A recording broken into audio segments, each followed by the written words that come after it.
Welcome to Bonding Over Bourbon. We're returning to our Whiskey Thunderdome segment. And if this is the first time you're hearing about it, Whiskey Thunderdome is our quest to find the most underrated whiskey in America. Yeah, so in order to keep everything on a fair playing field, we came up with a couple of rules so every brand we feature has a fair shot. So first, it has to be coming from an independent distillery that is making their own distillate, or if they are sourcing, it has to be something different, something interesting. And then next, we wanted to have the idea of bringing back most bang for your buck. It seems like prices just keep going up and up. Constantly. Yeah, so in order to make sure that all of these brands feel like really good value, we capped the price point at a flat $100 as the maximum price any of these bottles can cost. And like Chris said, they have to be independent distillers, so they can have nationwide distribution or large-scale distribution.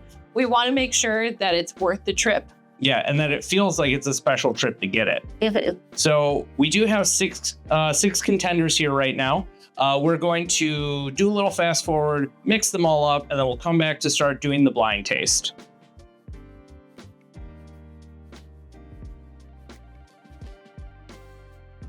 That nose is different. It kind of smells wine-like to me. It's like a little fruity, orchard fruit kind of smell to it. Like I get like a really dry pear. I get a dusty cellar that also has like fresh fruit, like fresh orchard fruit in there. Like what you would have seen in turn of the century. I don't know how to describe it. It just smells very old timey. That doesn't really tell you a lot about what's in it, but I guess the palate will do a better job of that. Yeah. A fair amount of burn. If you put fruit stripe gum in your mouth and then Big Red Chew right after, that's exactly how I would describe that flavor. I'm very curious as to what that one is, but let's jump into the second one. That one's got an intense sweetness to it. Creme brulee, but with like butterscotch in it. I smell like grassy, kind of like woodiness. I get a little vanilla bean too. Yeah, I get cake frosting. Cake frosting for sure. That definitely describes what I'm smelling. So let's see what the palate says. So the palate does not match the nose at all. I get a little bit of the cake frosting still on the palate. I get a lot more of like the grassy kind of like woodiness. I don't know if it's double barreled. I know we have a few double barrels in here though. Yeah, that one's really tough. It's very interesting. Sweet, but woody, earthy. Yeah, both vegetal and sweet at the same time. A little savory. Yeah. It's definitely unique. Whatever this is very different. Yeah, I would agree. On to the third. It's a very soft nose. I'm having a hard time pulling out any. It's more bready now. Yeasty. Let's go for it. What the fuck is that? It's not bad. None of these are bad so far, but this one is probably simultaneously the most interesting and the most flat. You know what that tastes like to me?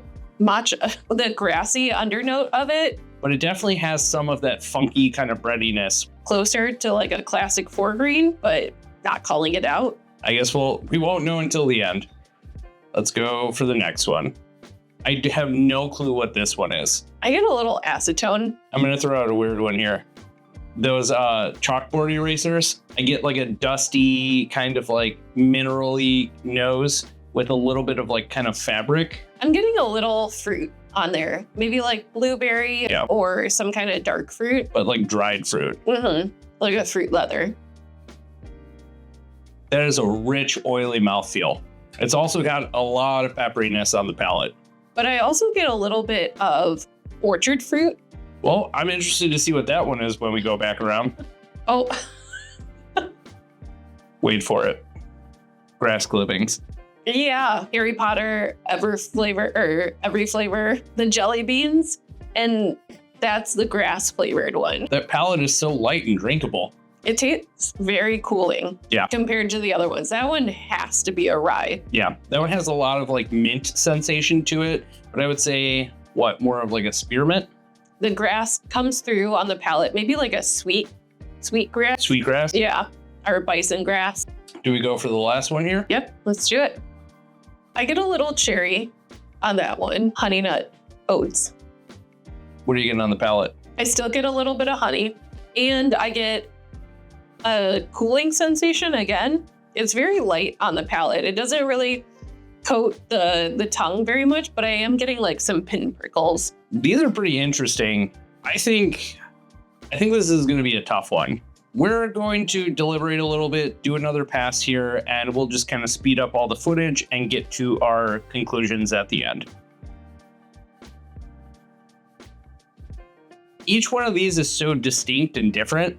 And we know that not every brand is going to have a lot of overlapping flavors, but each one of these couldn't be further away from each other. Yeah, they were completely different. Whether it was something that was finished, something that was more unique to that distillery, like growing their own grains, it was hard to pick my favorite. I'm going to start with my number 3, and my number 3 was glass number 1.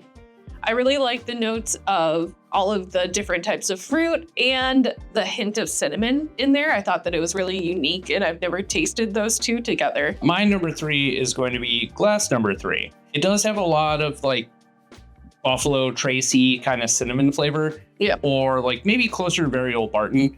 It has like a pretty interesting profile. It's not incredibly rich. It leads me to believe it's maybe a little young still. The flavor's good, but there's just something about it that doesn't scream number 1 to me. Number 2 for me was glass number 2. I really liked the cheesecake vibe from that, or the like cake frosting aspect of that. I like that it was a little desserty. I like that it was complex. It made me want to come back to it again. So that's my number 2. I would also pick this one as my number 2. It's just like Kat said, it's pretty interesting. It's got a lot of character and it's got a lot going on. I think that it makes for a really interesting pour. I don't know if it's something I'd reach for all the time, but when I want to treat myself with something a little bit different, I would definitely go for glass number 2 as my number 2. My number 1 was glass number 4.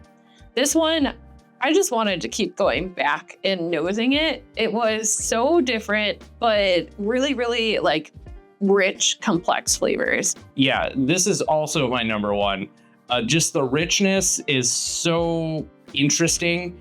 Every time that I think that the finish is over, it kind of like circles back around. So it starts rich on the palate. It really coats your mouth with like a ton of oil, which is very satisfying. And then just when you think it's all gone, there's like a 30-second finish on it, which is really, really awesome. It stays around just long enough for you to long for the next sip. And that's kind of what I love in a whiskey. Yeah, you have to have a long finish, or else what's the point in drinking? Yeah, well, some people don't care about long finishes, but at this house we do. Let's do the reveal. Let's start with the number 3. So your number 3 is, Maplewood Honey Wheat. Maplewood makes really good stuff. I think that it's very interesting. Yeah. It's got a lot of character. It's got a lot of uniqueness to it. I think that for how young it is, it actually shines through pretty nicely. And for those who aren't aware of Maplewood, they originally started as a brewery in Chicago. Yeah.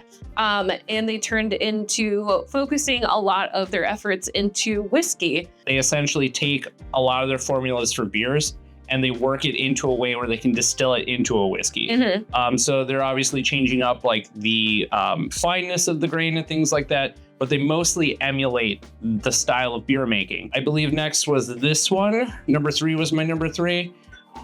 We have Judson & Moore, batch number 10. That one's such a good batch. When we tried it at the distillery, we instantly were like, we have to find a bottle of that batch. It's so good. Yeah, this is specifically batch number 10. They're still handwriting all their mash bills at the time that we're recording this. This is 75 corn, 15 rye, 10% malt. This is 3 years with a couple of older whiskeys that are blended into it. One of which I believe we found out had a toasted barrel finish on it. So it ended up having like a fair amount of like char and like a lot of complexity. Think like cinnamon marshmallows. It's honestly very good. And then number 2 was the same for both of us. And this is, Star Union. Oh, okay. My guess was right. Star Union is a small distillery in Peru, Illinois. They are doing really unique stuff beyond just their whiskey as well. They have a really complex line from rum to grappricot, if anyone's into that. Yeah, so it's a grappa infusion with apricot flavor. So it's pretty interesting. It's got a lot going on. I'm gonna move these back a little bit because I just realized we look like talking heads now. But yeah, so they're very unique. This is gonna be a light whiskey. It's 75 corn, 25 rye. And we just realized when we were pouring this that this is also one of their reserve barrel selections. It has a 5-year-old Cabernet Sauvignon brandy cask. I don't know what that means. Yeah, it's very interesting. Again, I think I said this is one that you want to come back to every once in a while. Yeah. And we low-key love this brand. If you ever get the chance to go and check out Star Union, they're an old abandoned clock building that was basically renovated to produce spirits. They're really, really underrated. Yeah. So that means number 4 is our number 1. I think I know what it is. Number 1 is Jepson. Yep. Aw, I love them. So this specific one is their maple finish. This maple finish is so unbelievably good. People that have sworn off the Jepson's brand for basically forever. Yeah, because of the Malort connotations. Like, it has no Malort in it. It is just delicious whiskey. Like Kat said, if you think that there's wormwood in it, you're wrong. If you think that Malort gets into the whiskey, you're wrong. They don't even distill it themselves. They just outsource all of their distillate and then do interesting things with it. They have a port finish. They have a maple, which is what this one is. They have an Amburana, but it's not a long rested Amburana. It's for 2 weeks? I think 2 weeks. And everything that we've had from them is really solid. Most of the time it's either Dickel or Green River. Sometimes the old OZ Tyler barrels, which is what our first pick was right back here. And then MGP. This one in particular, it doesn't really say. I think it's a blend based off of distilled in Kentucky. Okay. And this is from the first barrel. So it's probably a Green River. Yeah, so this has to be Green River, which explains why it's a little rich, why it's a little oily, why the finish is so good. I mean, honestly, I wasn't sure if they were going to win, but they definitely won. I am so glad that they won, just because I feel like they truly represent Chicago. And I mean, you got the 4 stars on here. Yeah, I feel like they're so underrated that most people will just look past this bottle. But if you do see it, it's an instant pickup. Hopefully this gives you all something interesting to find the next time you roll through the Windy City, or if you're lucky enough to be in one of the few places that actually carry these. But I had a fun time. I had a great time. If you liked this video, be sure to give it a thumbs up. Put in the comments if you've tried any of these, or if you're gonna try and hunt them yourselves, because they definitely are hunt worthy. Yeah, and if you haven't tried Jepson's, give us your reason other than because they make Malort, why you haven't tried it below in the comments. Oh, that's a good comment. I'm so glad that we can finally represent Illinois and showing that we make really cool stuff. And all of these are honestly really good. Yeah. But there can only be one. So again, if you enjoy the video, make sure you subscribe to our channel. We're going to be breaking down a whole bunch of other regions in the US. Be sure to join our Discord. And if you are a Patreon member, you also get free access to our inner circle as well. So you get to get the inner scoop before we even post the videos. Yeah, we also do monthly group calls with all of our members.